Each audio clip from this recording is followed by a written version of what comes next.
Hey everyone. I'm here because, honestly, I'm at a loss. My name's Mike, and I've been married to Lisa for 8 years now. We met through a mutual friend, hit it off instantly, and dated for 3 years before we tied the knot. Looking back, maybe there were red flags, but I brushed them off, thinking it was just her strong personality. Over the years, I've come to realize it might have been more than that. The first few years of our marriage were good, really good, actually. But over time, Lisa started acting different. There was this sharpness in her tone, and she started snapping over the smallest things. I chalked it up to stress from her job since she recently got promoted to a management position.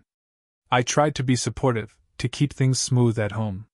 But slowly, it felt like she was always irritated with me. She'd make snide comments, pick at little things I'd do wrong, and somehow, even on days when I'd bend over backward for her, she'd still find something to complain about.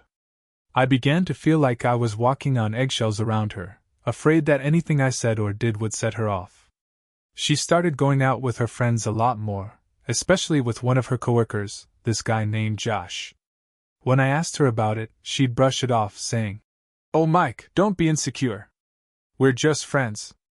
But in the back of my mind, something didn't feel right. A couple of weeks later, I was cleaning up around the house when I noticed Lisa's laptop on the coffee table, left open and unlocked.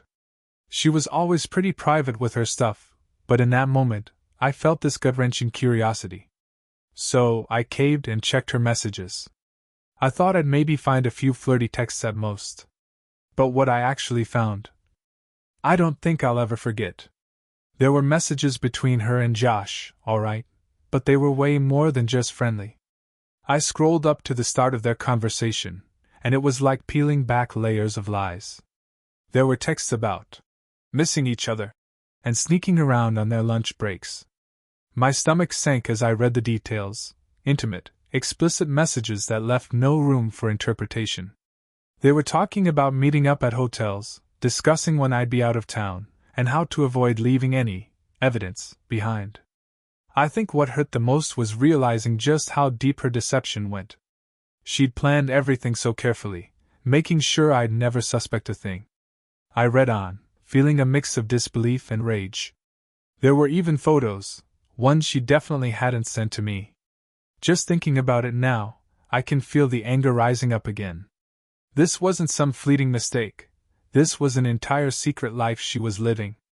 After reading enough to confirm the worst, I shut her laptop and sat there in stunned silence. I didn't know what to do or how to process the fact that my wife, the woman I had loved and trusted for years, was actively betraying me. I spent the next few days in a daze, barely able to look at her without feeling a surge of anger and heartbreak. But I knew I couldn't keep this inside forever. I needed answers. One night, after she got back late, again, I told her we needed to talk. She gave me that usual annoyed look, but I was too numb to care. We sat down in the living room, and I came out with it. "Lisa, are you seeing someone else?" She looked taken aback, but only for a second. She quickly composed herself, gave a small laugh, and shook her head. "Mike, what are you talking about? Don't be ridiculous." I could tell she was lying. Her face had that forced calm, the kind she'd get whenever she tried to cover something up. So I pushed a little harder. "Don't lie to me, Lisa. I saw the messages between you and Josh." That wiped the smirk off her face. She sat there in silence, just staring at me, as if trying to figure out what to say. Finally, she stammered, "Okay, yes, I was talking to Josh, but it's nothing serious. It's just some harmless flirting. You're blowing this way out of proportion." "Harmless flirting?" I shot back. "So, sneaking around, booking hotel rooms, and sending him those photos. That's harmless?" I could feel my voice shaking, but I didn't care. She needed to know that I wasn't going to buy her lies anymore. Her demeanor changed completely. She went from defensive to downright cold.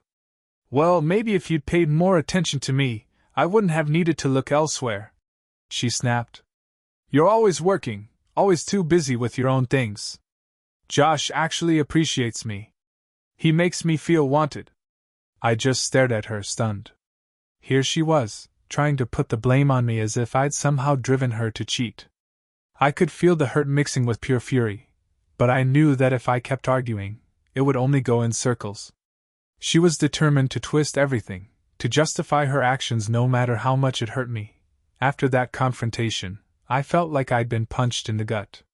The initial shock morphed into a whirlwind of emotions: anger, sadness, betrayal, and disbelief all tangled together. I had devoted years of my life to this marriage, and in just a few moments, everything I thought I knew came crashing down. That night I couldn't sleep. I lay in bed staring at the ceiling, replaying every moment of our relationship in my mind. The good times, the laughter, the plans we had made for our future, all tainted by the knowledge that she had been lying to me.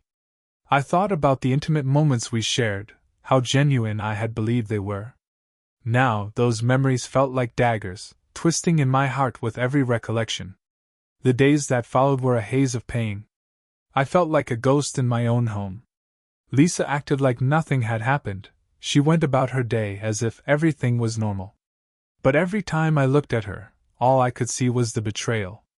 I tried to keep my composure for the sake of our routine, especially with our kids around, but inside I was crumbling. I found myself snapping at the kids for no reason, pushing them away when all I wanted was to hold them close. I didn't want them to see their dad in this state, but I felt like I was losing myself. My self-esteem took a massive hit. I started doubting everything about myself. Was I not good enough? Did I push her away? It was hard to reconcile the love I once felt for her with the pain she caused me.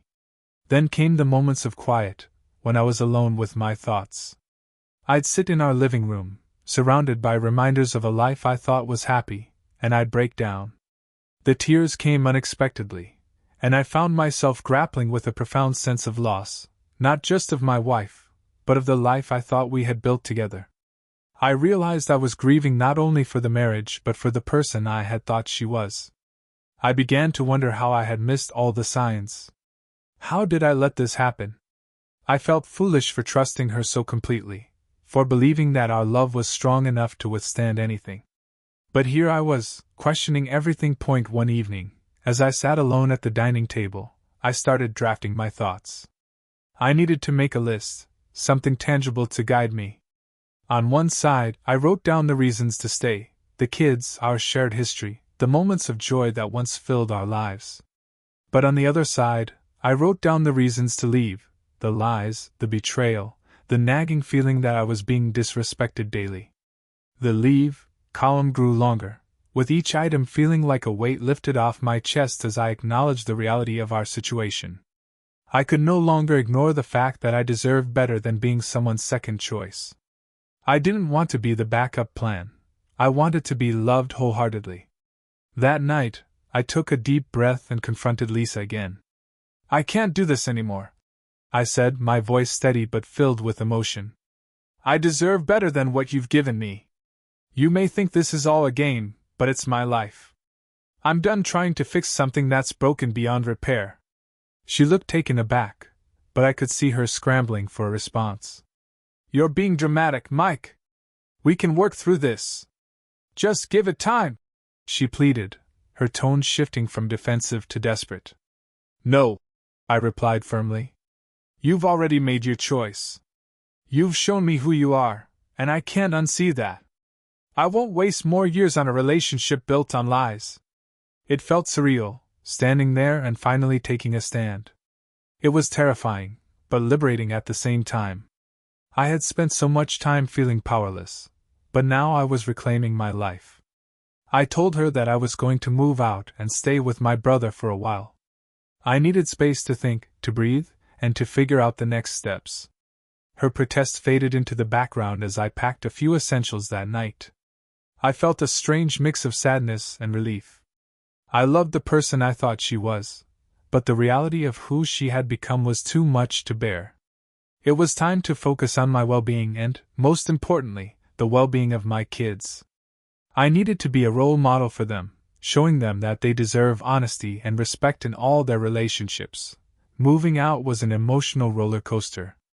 I stayed at my brother Jake's place for a few weeks, and while the change of scenery was refreshing, the reality of my situation settled in like a heavy fog. I had time to think, time to reflect on everything that had happened. It was hard not to dwell on the pain, but I started to see a path forward. I focused on the kids, making sure they felt safe and loved despite the chaos in their lives. I didn't want them to feel the weight of my heartbreak, so I poured all my energy into being present for them. We played games, watched movies, and took trips to the park.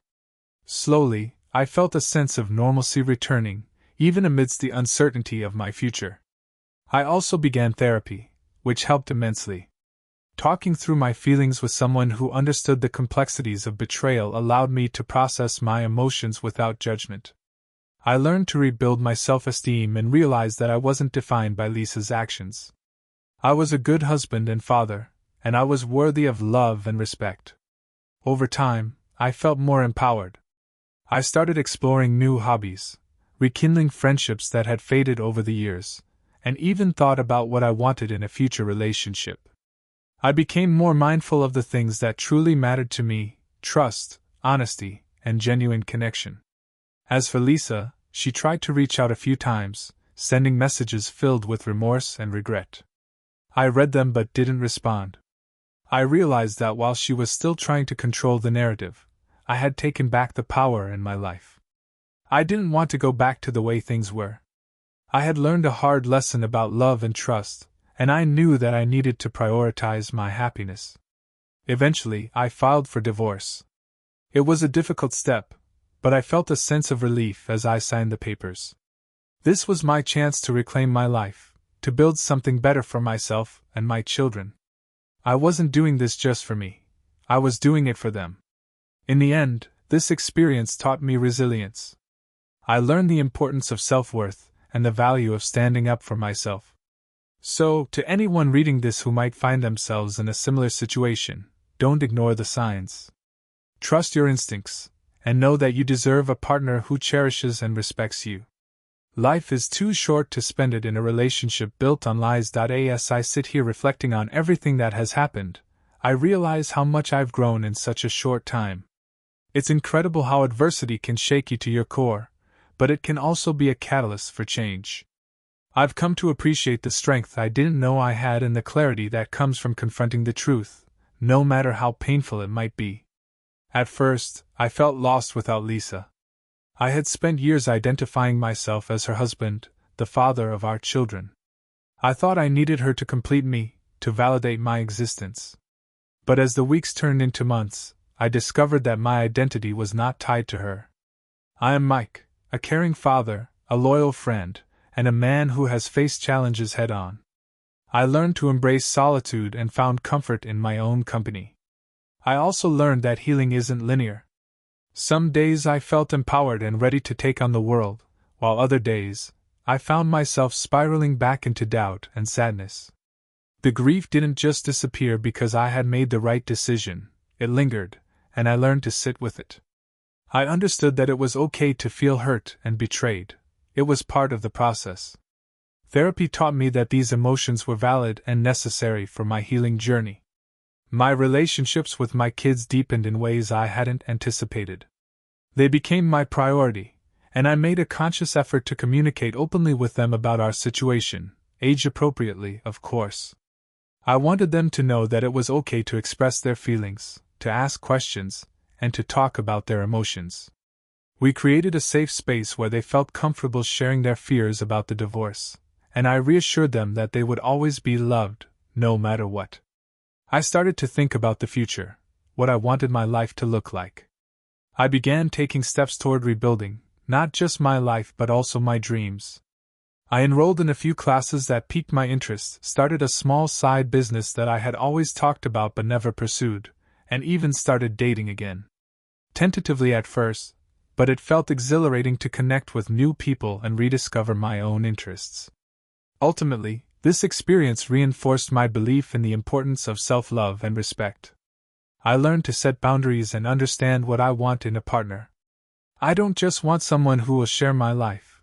I want someone who will uplift me, challenge me, and respect me for who I am.